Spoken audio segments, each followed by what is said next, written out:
Lower court से सजाएं और हाई कोर्ट से रिलीफ, आगे यही ट्रेंड चलता आपको दिखाई दे रहा है या फिर ज़िमनी इलेक्शन की नौबत आएगी?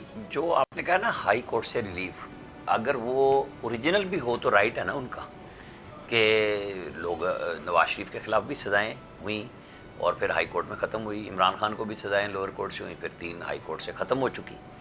तो कानून ने अपना रास्ता तो ज़रूर लेना है, लेकिन अभी तक जो मेरे पास इत्तला है वो तो सिर्फ ज़िमनी इलेक्शन की हद तक स्टे आ रहे हैं। तो वो तो मैं काफ़ी दिन से कह रहा था कि ज़रूरी नहीं है कि ये पीटीआई ले रही है इस वक्त स्टे के इलेक्शन ना हो सकें ज़िमनी, और गवर्नमेंट भी चाहेगी कि फिर सिस्टमाइज़ करके काम करें ना कि इज्तिमाई इलेक्शन ना आ जाए, प्रेशर बनता है। तो अभी बहरहाल उनका राइट तो है ना कि फ़ैसला तो नहीं हुआ हतमी तौर पे कि आप सारी चीज़ें निकाल लें कि अभी अगर एटीसी की अदालत कर रही है सज़ा तो हाई कोर्ट की अपील है, फिर सुप्रीम कोर्ट की है।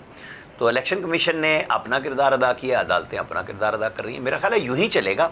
ये नहीं है कि कोई खुदा न खास्ता फांसी हो रही है, बिल्कुल सज़ाएँ गलत भी हैं सही भी हैं, जिसमें जैसे फवाद चौधरी ने अपना केस लड़ा और वो पहले मरहले में ही बरी हो गए। तो ये जो पीटीआई की क़यादत ने सिर्फ प्रेस कॉन्फ्रेंसों पे सारा केस लड़ने पे रखा हुआ था, ट्विटर पे ऊपर रखा हुआ था, बयानात पे रखा हुआ था, तो इन्हें ओरिजिनली जाके केस लड़ने चाहिए थे। और अब भी जहाँ केस मौजूद हैं, जहाँ पे फ़ैसले अभी आने हैं, उनमें भी इनको फुल टाइम अपने अच्छे वकला करके केस को लड़ना चाहिए। अगर जो लोग पहले सज़ा पा चुके हैं, एक में जैसे उमर अयूब का है कि मुझे सरगोदा से बरी कर दिया गया और फैसलाबाद से सज़ा हो गई, तो इन्हें केस लड़ने चाहिए ताकि अगली कोर्ट्स में इनको फ़ायदा हो। अब ये तो होता है ना कि ठीक है जी, सज़ाएँ 108 हो गई, 15 हो गई, 20 हो गई, लेकिन उनको रहना तो वहीं पे है ना जो सिस्टम के अंदर है। तो ये थोड़ी है कि जी अगर एटीसी ने सज़ा दे दी है तो वो हतमी हो गई है। पंजोता साहब ये बताइएगा कि ये जो पेशावर हाई कोर्ट से रिलीफ मिला है शिबली फराज साहब को, आगे आप लोगों ने सबने पेशावर हाई कोर्ट से रिलीफ लेना है और इस रिलीफ की बुनियाद पे क्या उनकी रुकनियत बहाल हो गई है? बहुत शुक्रिया, आपने मौका दिया जी।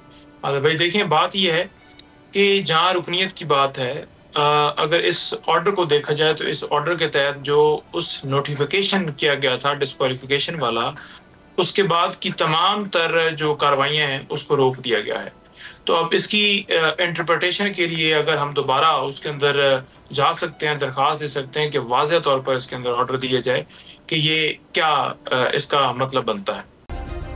सब्सक्राइब करें और बेल दबाएं ताकि कोई खबर रह न जाए।